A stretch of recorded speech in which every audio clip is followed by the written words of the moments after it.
జై శ్రీమన్నారాయణ. శ్రీ మాత్రే నమః. ఓం నమ శివాయ. ఈరోజు మనం కుమార శతకంలోని ఒక పద్యం చదువుకొని ఆ పద్యంలోని తాత్పర్యం కూడా తెలుసుకుందాం.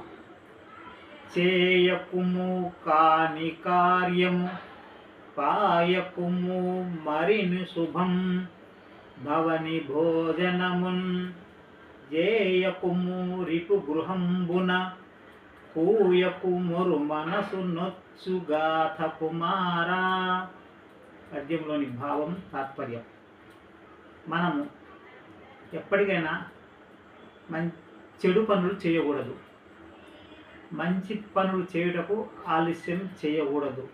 మంచి పనులు చేస్తూ కాలం గడపాలి. ఇక శత్రువుని ఇంట మనము భోజనం చేయకూడదు. అదేవిధంగా ఇతరులకు మనస్సుకు నొప్పి కలిగించే మాటలు మాట్లాడకూడదు, నిందించకూడదు. ఓం నమో నారాయణాయ నమః.